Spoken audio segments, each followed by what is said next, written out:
অত্যাবশ্যকীয় সাংসারিক কিছু টিপস। পর্ব 4।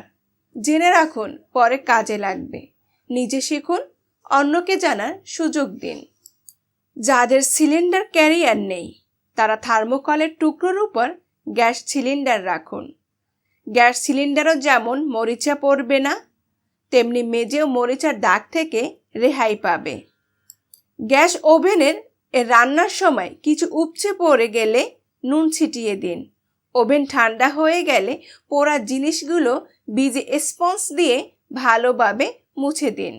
রাতের দিকে বেসিনের পাইপের মুখে মাঝে মাঝে আধা কাপের মতো ভিনিগার ঢেলে দেবেন। সকালে 2 মগ জল ঢেলে দিলেই বেসিনের পাইপ পরিষ্কার হয়ে থাকবে। সিঙ্কেলের মুখ বন্ধ হয়ে গেলে নুন ফুটিয়ে সিঙ্কেলের মুখে ঢেলে দিন, পরিষ্কার হয়ে যাবে। বালতি বা ড্রাম ফুটো হয়ে গেলে ওই জায়গায় পরিষ্কার করে শুকিয়ে নিয়ে ধনে গুঁড়ো করে নারকেলের তেল এবং সিঁদুর মিশিয়ে মিশ্রণটি লাগান, ফুটো বন্ধ হয়ে যাবে। আস্ত ধনেতে পোকা ধরেছে বলে ফেলে দেবেন না, ঘণ্টাখানেক ভিজিয়ে রেখে মাটিতে ছড়িয়ে দিন। ধনেপাতার চাষ হবে আপনার বাগানে। দই যদি নষ্ট হয়ে যায় তা ফেলে দেবেন না। বাড়িতে কারি পাতার গাছ থাকলে তার গোড়ায় মাটিতে দিন, এতে পাতার তেজ ও সুগন্ধ দুই বাড়বে। অ্যাকোয়ারিয়ামের জল ফেলে দেবেন না, গাছের গোড়ায় দিন, সার হিসাবে খুবই চমৎকার। কাজু বাদাম ব্যবহারের সময় খোসাটা ফেলে দেওয়ার হয়, ওই ফেলে দেওয়া খোসাই গোলাপ গাছের সেরা সার। ব্যবহৃত চা পাতা ফেলে না দিয়ে ভালো করে রোদে শুকিয়ে নিন।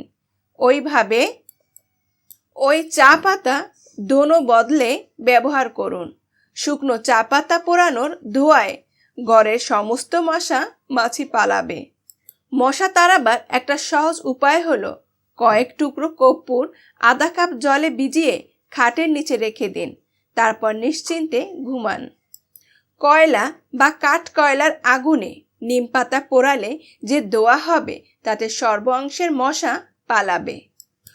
লোডশেডিংয়ের সময় যদি হারিকেনের বা কাঁচ ঢাকা বাতি জ্বালান তবে তার উপর 2-1টা ব্যবহৃত মশা মারার রিপেলেন্ট রেখে দেবেন। আলোর সঙ্গে মশা তাড়ানোর কাজ হবে। প্রতিদিন নিশিন্দা ও নিম পাতার গুঁড়ো দোনোর সঙ্গে ব্যবহার করলে মশার হাত থেকে রেহাই পাওয়া যায়। ঘরের মধ্যে মশার উৎপাত কমাতে চাইলে ঘরের বৈদ্যুতিক আলোটি হলুদ সেলোফেনে জড়িয়ে দিন, ফলে হলুদ আলো হবে। দেখবেন মশা কমে গেছে, কারণ মশা হলুদ আলো থেকে দূরে থাকতে চায়।